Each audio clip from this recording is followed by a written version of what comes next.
Peace, fam. Peace. Salam. El Amin Telket. El Amin Telket. El Amin Telket.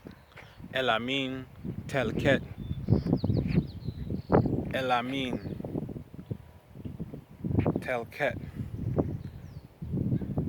means breathe in peace. Breathe in peace. El Amin Telket. And if you're wondering what language that is, Aboriginal language for Sunel. You see, because when you have your own state, you start creating your own dialect so you can communicate with one another. All right? El Amin Telket. El Amin Telket. Breathe in peace. So, I'm loving this place. This is like a bunny trail, man. You'll see bunnies walking all around here all the time. A lot of greenery here. As you can see, a lot of electric poles. I don't know if you can hear them like I can, but I can hear the current running through the wires. You know what I'm saying? Pretty much holding down the vibrations because, if it wasn't for these things, we'd all be able to hear each other's resonance. The same way we can hear, or the same way I can sit here and hear the electricity running through the wires. And also the train tracks. They're also holding back our frequency levels. But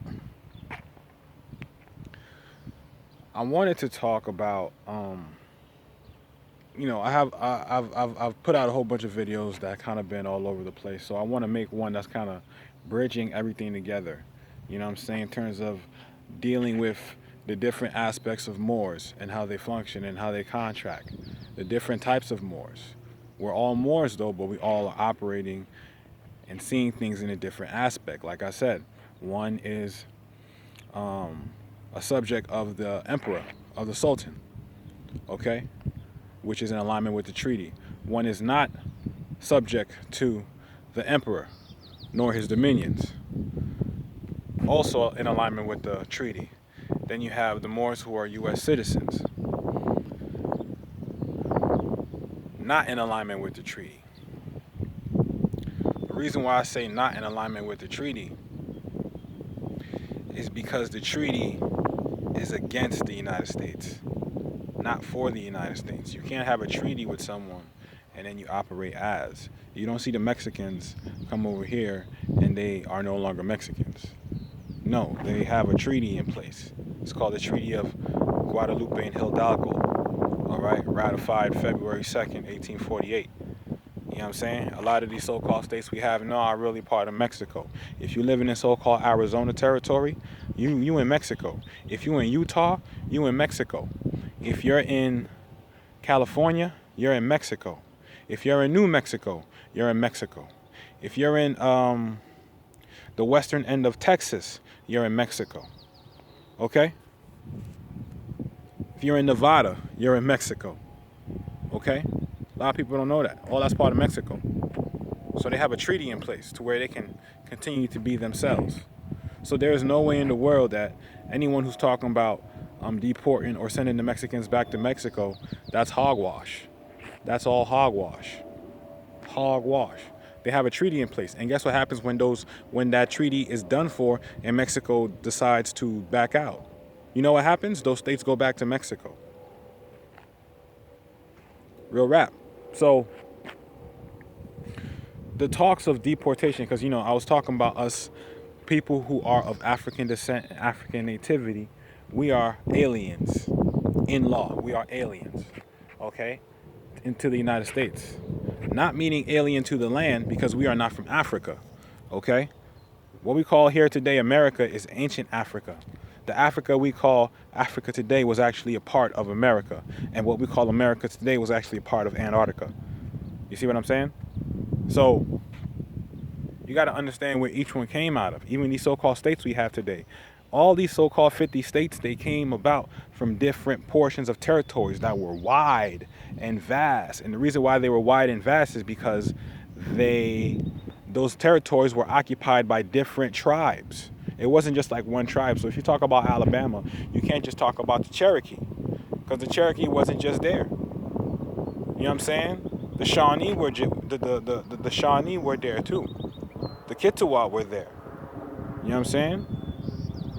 But what I'm saying is that no one territory was occupied by just one tribe. All right, so it was multiple tribes sharing different jurisdictions, meaning each tribe had a portion of their estate. We were all sharing estates. It wasn't like, oh, this state is just for this tribe and that state is just for that tribe. No, we were like, yo, this is a territory. These tribes have a state within this territory. So just because I'm in so-called what you call today Washington territory doesn't mean I can't have an estate in what you call today New York territory, or even an estate in what you call so-called Haiti today. You see what I'm saying? So I could still have businesses and stuff like that operating over there, and that's still part of my estate, and I'm all the way over here in so-called Washington, but really Northwest of Mexico. You see what I'm saying? Understanding that. So we shared estates, and then our estates got divided into states where they singularize everything. So this state of Washington, state of Nevada, state of California, state of Arizona, state of Utah, state of Wyoming, state of Michigan. I'm sorry, state of Detroit. No, yeah, I got it right. State of Michigan, state of Illinois, all these state ofs. This is the divide and conquer that took place. And out of a few came many. You ever heard that before? Out of a few came many. So now let's get back to expatriation and citizenship, because what we are doing is we are repatriating back to our government. We have a government here standing, y'all. We have a government here standing, y'all. And we are oblivious of it. We have a constitution standing, y'all. We have a flag standing, y'all. The flag been standing. The flag been standing. That ancient flag is the pure red flag. The flag we have today is the red flag with the 5-pointed green star, not with the star interwoven. Okay, that's the French flag. All right, that's for the Kingdom of Morocco over there in North Africa. Okay, because that Kingdom of Morocco is a protectorate of France, meaning that they're under that France got a foot on their back. That's why if you call the Moroccan embassy, the clerk, whoever person will pick up and start talking to you in French. All right, they're under French occupation. So Morocco that we call today is not sovereign, and that Morocco that we call in today the so-called kingdom was created in 1956. All right, that treaty was drafted in 1786. So what Morocco are we really talking about? You see what I'm saying? All these things matter. So now, as Africans or aliens, right, of African nativity and African descent, we were here on this landmass already. We were discovered here by Caucasian people, by European people. We were discovered here already. They didn't come here and then we came in afterwards and then started building pyramids, civilization, and stuff like that. Nah, we was doing that first. We was here first. You can't colonize someone that isn't there. We didn't colonize people. We were the first ones there. Okay, so we build. All right, we build. That's what we did. That's what we do. Okay, so they discovered us here first. This is what I'm trying to express to you. They discovered us here first. Okay, so we have the right, being the first people here. Unlike any other peoples here, we have the right to formulate our own state. And as a matter of fact, it states in the 13th Amendment, right, Section 12, that the heirs of peoples of African descent cannot be citizens. So peoples of African descent cannot be citizens. Just because they say African descent doesn't mean you're from Africa. Remember what I said, what we call Africa today was originally part of America. So this, what we call America, is really ancient Africa, or Egypt of the West. So you have to comprehend, what are we really talking about in context? You know what I'm saying? And upon reading Expatriation and Citizenship, I came across the fact that we should no longer, how you doing? Peace. Where'd you get that hat? Oh, I made it myself. Really? Are you in Indian culture or something? Yeah, I'm more. I'm a more. Oh, you're a more. Yeah, Word. I'm original, man. Peace, bro. How you doing, man? You too, man. My name's Erwin. What's your name? My name's Cool. Cool. For Yeah. sure. Okay. Nice to meet you, bro. Nice to meet you too. All right, man. Peace. All right, bro. Peace. You know what I'm saying? You just get love like that, man. It's just love like that when you are yourself. You know what I'm saying? So, but so yeah, just cause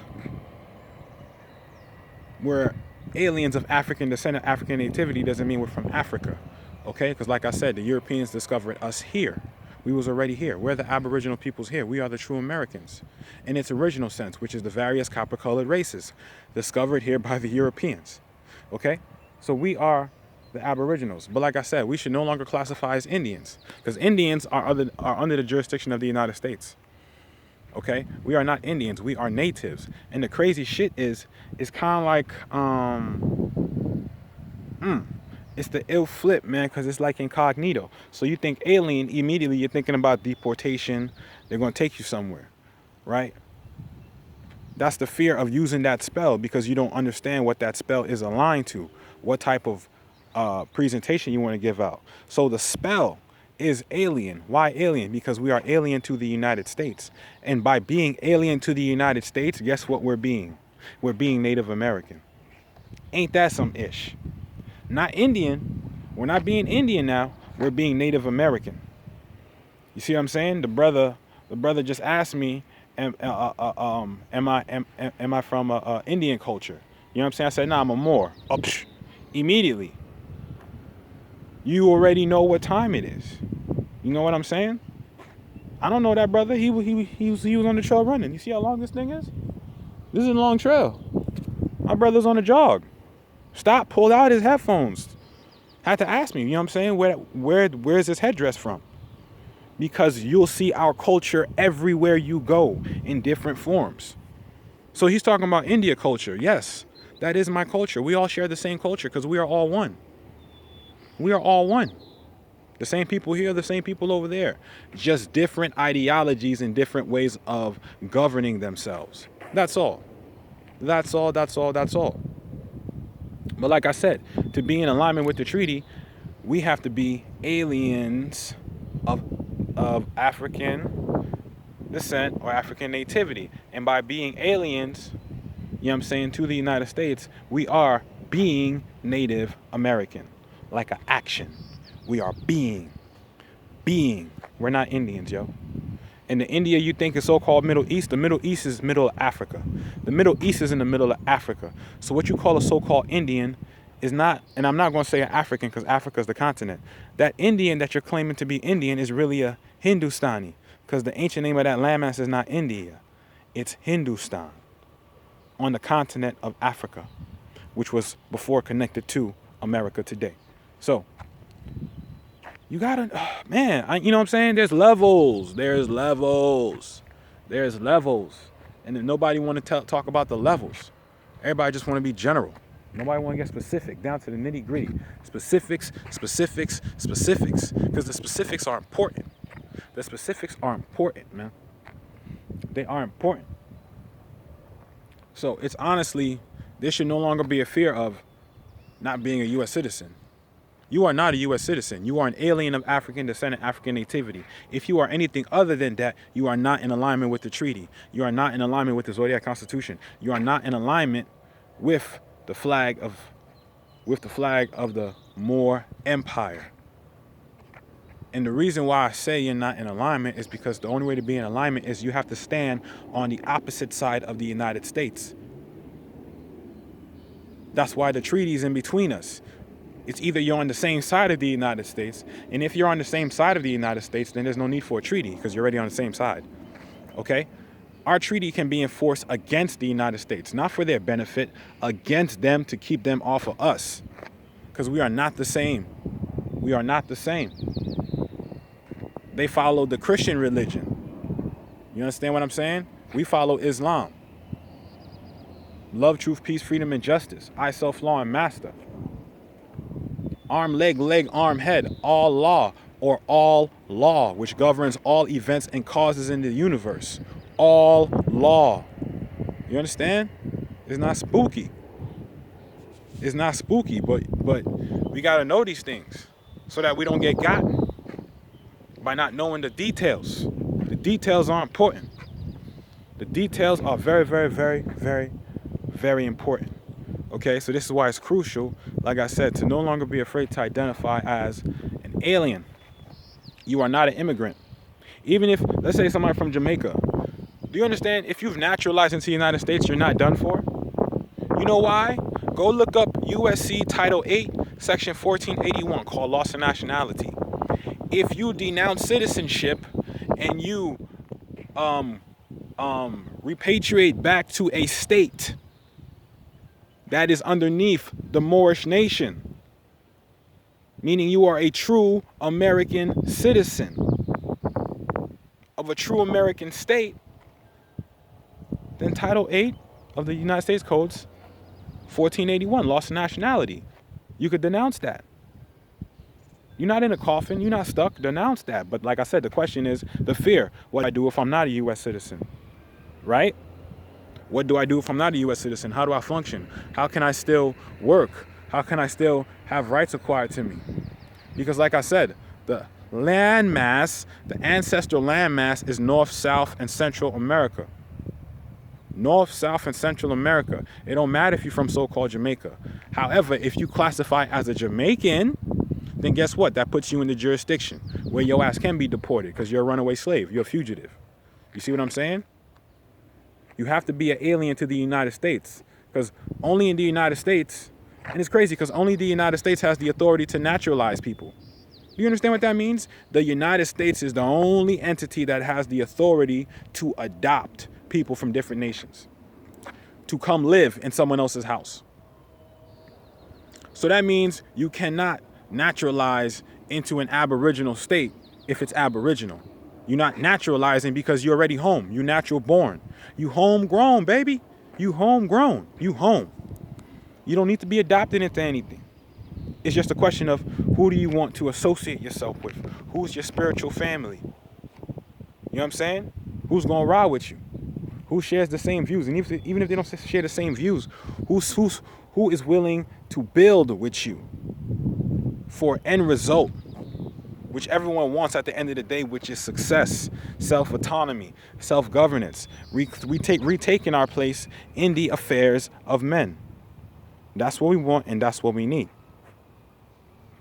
All right? So we can't be afraid of these things no more. And we can't be afraid to be ourselves. Because you can operate and conduct business with the United States as yourself. That's why the trust is important. The trust is important. I'm not talking about trust right now. I'm talking about your legal and lawful position everywhere you go and how it determines how you get treated. That's why there's treaties in place. So there are protocols set in place on how to treat specific types of people according to how they identify. So you see, there's a process in place for everyone, even for Moors. You gotta dig deep in the rabbit hole to figure it out. So that's all I got to speak on that, fam. You know what I'm saying? We're going to keep building. We're going to keep progressing. We're going to keep moving forward. But you need to know the difference between the temple Moors, okay, between the Moors who are outside the temple and the Moors who are U.S. citizens. You need to understand, which one are you now? Are you a free-thinking person to where you don't need to be a part of a church or a temple or organization, but you're more free-thinking and you want to create your own and operate as your own, being self-autonomous? Then you are a Moor not subject to the dominions. If you're a temple Moor, you're subject to the dominions. And if you're a U.S. citizen, you're subject to the United States. It means you're subject to the abuse of the states and the state citizens. Because we, as aliens of African nativity and African descent, being Native American, must have our own state, must have our own state constitution, must have our own protocols. That's why I've been quiet and low key for a ill minute. I've been busting my ass working on this state constitution for Sunel Sheikh, Amaru Republic. Okay? Then getting that thing authenticated by the Department of State with federal. Then going to get that joint sent out to the to the Minister of Foreign Affairs at The Hague. Make your claim. State who you are. This is why the prophet said, every man must confess his own and worship under his own vine and fig tree. His own vine and fig tree under that Moorish national flag and the Moorish national constitution. So read, family. Zodiac Constitution, Library of Congress. All right? Written by C.M. Bay. Read that. Treaty of Peace and Friendship, 1786. Read that. Okay? Then go into the Constitution of the Constitution for the United States Republic of North America, 1791. Then go into that. That's the process you should go into that with. Peace Treaty of 1786, the Zodiac Constitution, then the Constitution for the United States Republic of North America. All right, fam. Peace.